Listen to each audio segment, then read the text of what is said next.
If you have been paying attention to the news, you may have seen reports of kids, teens, all over the country gathering in large groups and causing disruption.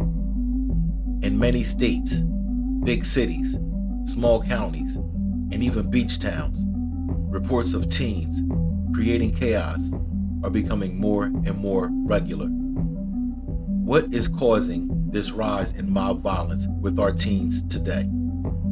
What's different with teenagers now than in the past?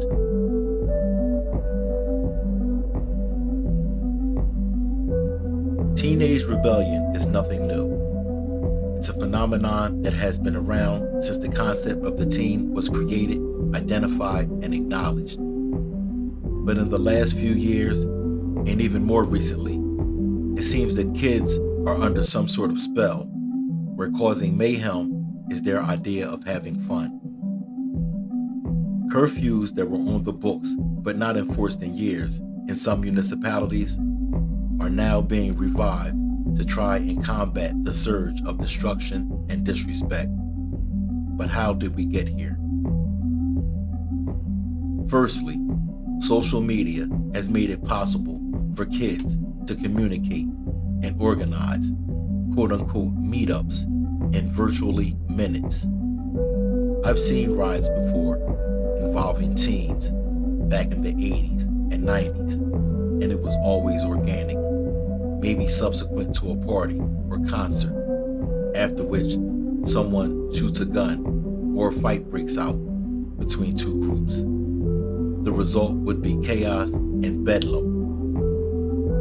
Now, these teens are spreading the word on social media to all meet up at a specific location at a specific time with the expressed intention of stopping traffic, doing donuts in the middle of the intersection with their little Dodge Chargers, lighting off fireworks, destroying neighboring cars and businesses, and throwing things, and being combative towards cops who show up trying to restore order.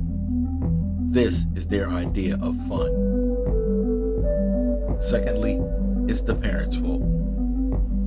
These kids are the kids of the people born in the 90s, who were the first generation after the crack era, Reaganomics, and many other factors that they were subjected to that broke down parental responsibility and civic morality. The result is they are now asleep at the wheel. They are not supervising their kids intently. A lot of single mothers worried about their lace front wigs and getting their nails done and having another hot girl summer instead of putting their kids first. Likewise, you have a lot of dads, for a variety of reasons or excuses, who are not providing the guidance and discipline the kids need. I've worked in schools, and I've seen the parents of unruly or disruptive kids come up to the school to physically confront the teacher because the teacher had the audacity to try and discipline their kid and bring some order to the classroom so that they can teach. When you see these kids wilding out on the street, understand they got it from home. Or should we say, they didn't get it from home, it being consistent structure and discipline. Thirdly, and more insidiously, the music and thug culture that teens entertain themselves with today provides no contrasting message of peace or simply of neutrality. To the contrary, the message in most of today's rap music encourages kids to be thugs, to be disrespectful, to be destructive, disruptive, to not care about anything except for impressing each other with their ignorance.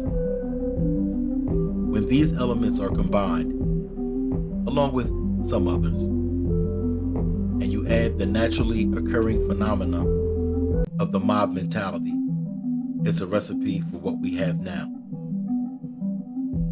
I've seen 3 news stories recently at different times from 3 different areas where local carnivals that have come to those respective towns every year for the past 50 years is canceling this year, citing teen violence and disruption. This is ridiculous. Parents should be more involved and teach their kids about the dangers of social media and being a quote unquote follower, and monitor what they entertain themselves with and provide feedback to contrast negativity that they are exposed to. Kids need to hear a contrasting message from people that they respect to combat the barrage of negativity that they experience in their entertainment. Otherwise, we will continue to see kids caught up in a world where chaos and mayhem reign supreme.